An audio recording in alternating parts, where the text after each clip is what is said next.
attributing this to, the content being kind of samey and the movies being kind of dull.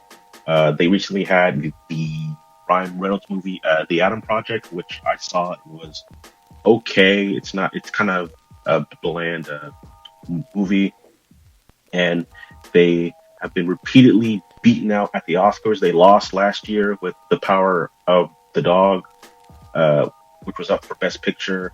They lost to Coda, which was a movie from, I believe, Apple Plus, which is the first streaming movie to win Best Picture, something that Netflix has been trying to do since 2017, and they just haven't gotten there yet. So, do you have a Netflix account, Wesley? Do you care at all if they lose? I think I've had my Netflix maybe since 2006, man. Oh wow! Yeah, like when you could mail in your shit. I still have one. Yeah. Yeah. Oh my gosh! Yeah, that's old school. Yeah. So I was a little disappointed. I didn't cancel it, but yeah, they've been hiking up their prices. A few years ago, they did it to $14 if you wanted the HD, and now they recently did where it's going to be like $17.99 or something like that. You don't have to do that. It's basically if you want, like the 4K looking, if you have like a nice enough TV for that, but you can do like a generic, if you want your like the resolution to be like 480p or whatever. I think that's even an option, and it's like super cheap, but it just looks like bad. Right. So, yeah, we'll see what happens. They have Stranger Things coming out, which we'll get into soon. So they're probably hoping that might bring back some of these subscribers. But who knows? Speaking of which, Stranger Things, the new trailer came out. Season 4, everybody's back. It's looking like they're really, it's no secret that this show is a cocktail of stuff that Gen Xers loved from the 80s. And this just seems like it's that on steroids. But this season seems like it's directly going to call back to Stephen King's It and some other stuff. What did you think about the trailer? It looks fine. I wasn't a big fan of the last season. I really liked the first two. But there's been so much time that's passed that at least we've had time to kind of wind down from the hype of Stranger Things. So maybe that could work in its benefit. Hopefully, it looked pretty. The trailer looks good. It was nice to finally see everybody back. Right. It looks like they're hinting at some big things that are going to happen, and then of course they at the end they dropped that it's volume 1 and volume 2. So they're trying to do like this kind of big epic style season.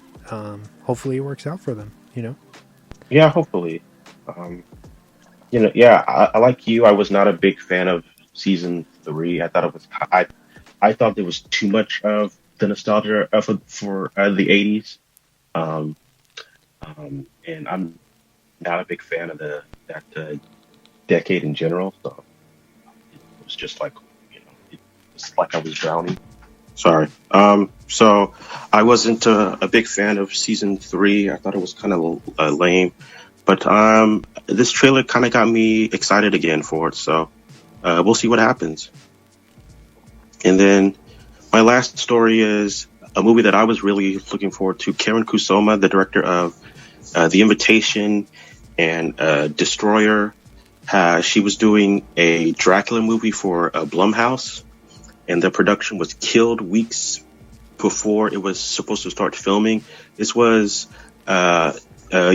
Universal was going to jumpstart their own Universal Monsters universe again. They had Dracula Untold and the famous Tom Cruise The Mummy that was a big bomb. Those were going to be the two films that launched their shared universe. They've since abandoned it, and ever since the Invisible Man remake that came out 2020, that was really good. They were going to start to do their own kind of separate Universal films again. The film was going to be titled Mina Harker, who, if you've read the graphic novel, is the wife of Van Helsing, who has been sent to kill Dracula. The movie was being written by Phil Hay and Matt Manfredi, who have been writers for Karen Kusama since she directed Aeon Flux, I believe, with Charlize Theron. They wrote a bunch of other films. The film was canceled over, I guess, creative disputes. So that's a lost project, unfortunately. Did you know about this, Wesley, at all? I didn't know about that, but I'm a big fan of Karen Kusama. And did you know, just a side note, are you aware that Derek Cianfrance and Ryan Gosling are working together for a Wolfman film? Yes, I am, and I'm excited for that movie. Yes. I think that movie is going to be really good. It was supposed to be Lee Winnell and Gosling because of, because he did The Invisible Man, correct? But then I think scheduling conflicts happened, and then Derek stepped in. And, I'm a huge fan of him and Gosling's work, their collaborative relationship. So I'm very excited about that. And then going back to Karen Kusama, did you know that she had a big hand in The Yellow Jackets, which is a fucking badass show? Yes, she directed the pilot, and she's an executive producer on it. And I watched that show when I was sick with COVID a few months ago, and that show's really good. It's giving me Lost vibes, and Lost is one of my favorite shows. So I'm eagerly looking forward to season 2. All right, I have a few for you that we can fly through real quick. Of course, Matt Reeves' The Batman finally dropped on HBO for everyone who hasn't caught it in the theater. This is a pretty big deal, and it's probably still a big deal for the people who loved it. So, if you haven't seen it yet, it's available now on HBO Max. It came out on, was it yesterday or 2 days ago or something? Yesterday, I believe. Yesterday. Even though this episode won't be released till Friday of this week, so it really doesn't matter. But yeah, The Batman is available digitally. Check it out if you're interested. Real quick, I wanted to ask, what do you think of this new trend that studios are doing? I know Universal is doing it, where they are waiting 45 days after the movie hits theaters to drop it on their streaming platform. Is that something that you're pro or con, or? I think it's a lot better than what they did with something like The Matrix Resurrections, where I think it kind of hurt its box office draw. So if they are going to do that for people who feel more comfortable at home, it's probably strategically better to do it after it's had its initial stint in the theaters, in my opinion. Yeah. And I mean, look, I mean, it is the Batman, so maybe that's a biased film to talk about, but it crushed, you know what I mean, at the box office. It just made $750 million, I think, right before it hit the streaming service. So I'm sure they're happy. I had heard reports that they were hoping that the Batman would do as well as No Way Home, but I think maybe the sequel will probably get there. Oh yeah, because it seems like people really, really like this one. So I'm sure they can't wait for the sequel. Did you have any thoughts on the new Joker deleted scene? It's a bad scene. That's right. Oh no, I wasn't expecting that, but I should have been, I guess. All right, let's just move on and save all that talk for the Batman episode that'll be coming Yeah. up sometime. Um, it looks like the Sega classic side-scrolling beat 'em up, Streets of Rage. The video game is getting a movie adaptation, but that's not all. It's being penned by Derek Kolstad, who has brought us Nobody and John Wick in recent memory. Any thoughts on this? This guy works his ass off. These are this guy's credits. He did John Wick 1, 2, and 3. He's not doing John Wick 4. He's adapting a video game called Just Cause, and he was a co-showrunner on The Falcon and the Winter Soldier. And I think he's got like a bunch of other projects in the works. This guy's final draft folder looks probably insane. I really like Nobody. I kind of like it better than John Wick. I don't tell anybody. Um, but I'm excited. I guess studios are just going to keep trying to make video game movies a thing, I guess. I guess because Sonic 2 made money, they think video game movies are a good idea. I don't know. I'm kind of opposed to adapting video games into movies. But we'll see how this goes. You know. Another Are side. you excited about it?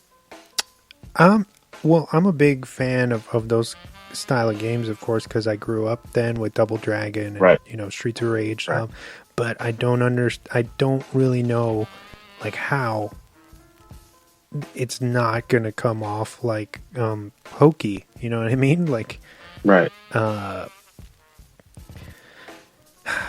it's almost like a losing battle with a lot of these video game adaptations. I've said it for years that it's like that genre is kind of cursed. There's not too many that are worth a damn. Have you seen Uncharted yet?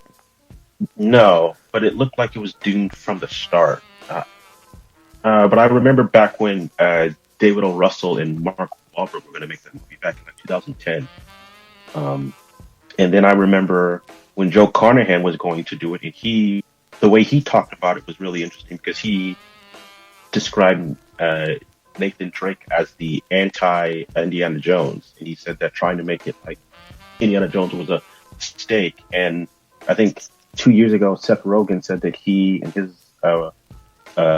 writing partner were approached by Sony to make the movie, and they said Sony just wanted it to be like the Indiana Jones movies, and they were like, this can't be like the Indiana Jones movies. Have you played the game? It's nothing like that. I mean, like in terms of like tone and stuff like that, like obviously it's inspired by Indiana Jones, but these games are way more nasty, they're way more adult and stuff like that. But yeah, I didn't see it. Is it any good?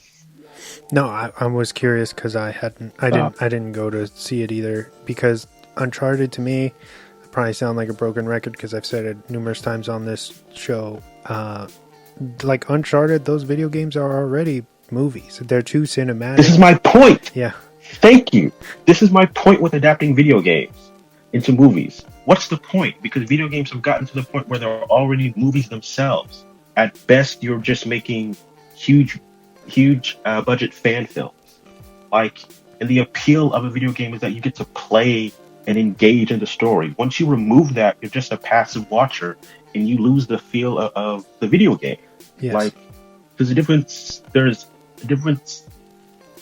between adapting a video game and like a comic book, because a comic book is a static art form. It's just pages.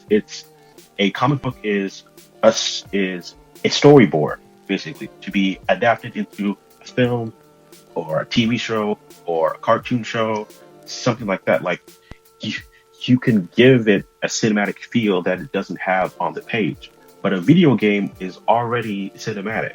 Like there's nothing that you can gain from a movie other than having the actor that you have a fan casted play the movie.